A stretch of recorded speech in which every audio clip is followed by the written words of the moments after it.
Ignorance is the species' first line of defense. Yet it is easily breached by anyone with the time and determination to find out the truth. Ignorance has prevailed so long only because people do not want to find out the truth. "Don't tell me, you'll spoil my dinner," is the usual reply to any attempt to tell someone just how that dinner was produced. Even people who are aware that the traditional family farm has been taken over by big business interests,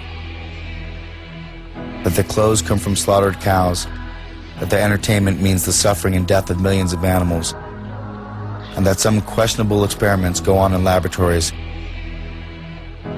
still cling to a vague belief that conditions cannot be too bad, or else the government or the animal welfare societies would have done something about it. But it is not the inability to find out what is going on, as much as a desire not to know about facts that may lie heavy on one's conscience, that is responsible for this lack of awareness. After all, the victims of whatever it is that goes on in all these awful places are not members of one's own group.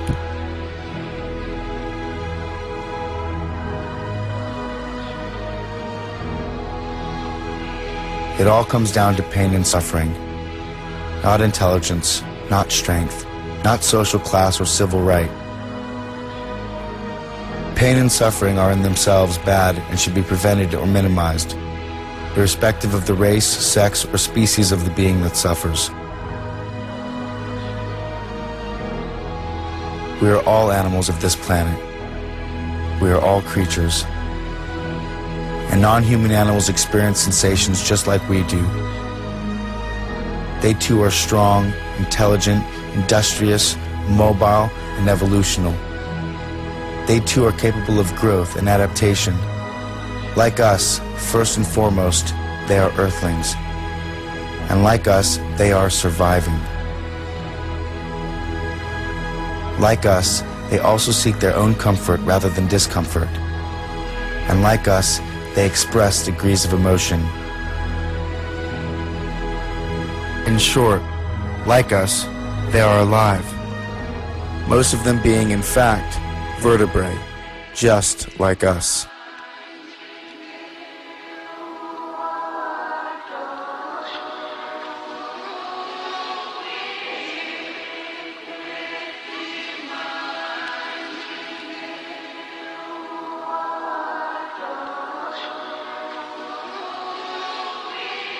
As we look back on how essential animals are to human survival, our absolute dependence on them for companionship, food, clothing, sport and entertainment, as well as medical and scientific research. Ironically, we only see mankind's complete disrespect for these non-human providers.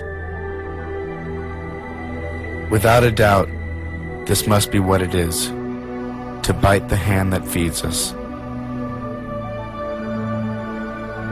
In fact, we've actually stomped and spit on it.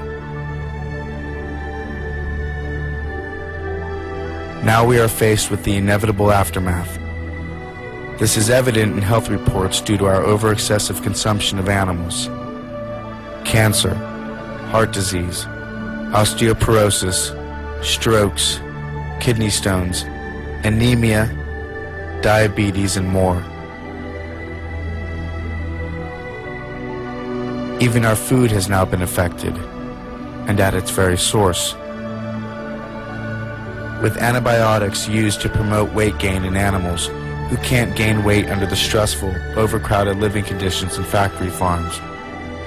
With the overuse of pesticides and insecticides, or artificial hormones designed to increase milk production, litter size, and frequency. With artificial colors, herbicides, larvicides, synthetic fertilizers, tranquilizers, growth and appetite stimulants. It's no wonder that mad cow disease, foot and mouth disease, physteria, and a host of other animal-related abnormalities have been unleashed on the human public. Nature is not responsible for these actions. We are.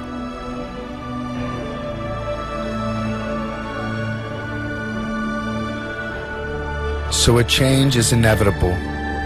Either we make it ourselves, or we will be forced to make it by nature itself.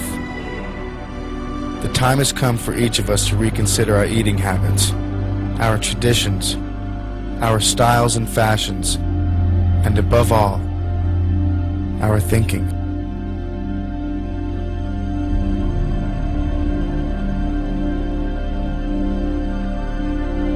So if there's any truth to the age-old saying, what goes around comes around, then what do they get for their pain? Do we even give it a second thought? If what goes around comes around, what do they get for their pain?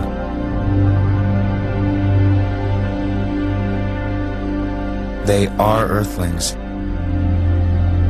They have the right to be here just as much as humans do. Perhaps the answer is found in another age-old saying, and one equally true.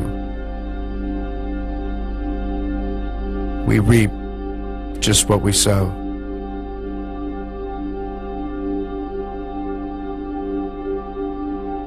So of course animals feel, and of course they experience pain.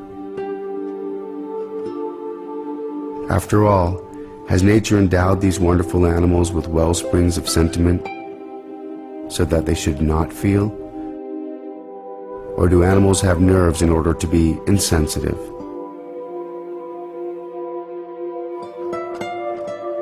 Reason demands a better answer. But one thing is absolutely certain. Animals used for food, used for clothing, used for entertainment, and in scientific experiments, and all the oppression that is done to them under the sun, they all die from pain. Each and every one. Isn't it enough that animals the world over live in permanent retreat from human progress and expansion? And for many species, there is simply nowhere else to go. It seems the fate of many animals is either to be unwanted by man or wanted too much. We enter as lords of the earth, bearing strange powers of terror and mercy alike. But human beings should love animals as the knowing love the innocent, and the strong love the vulnerable. When we wince at the suffering of animals, that feeling speaks well of us, even if we ignore it. And those who dismiss love for our fellow creatures as mere sentimentality overlook a good and important part of our humanity. But it takes nothing away from a human to be kind to an animal. And it is actually within us to grant them a happy life, and a long one.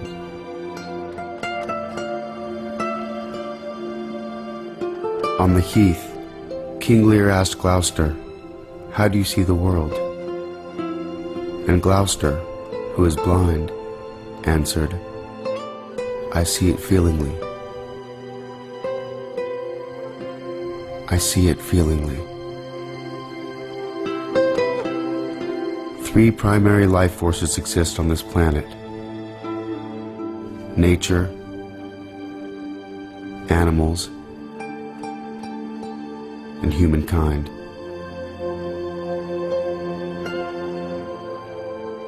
We are the Earthlings. Make the connection.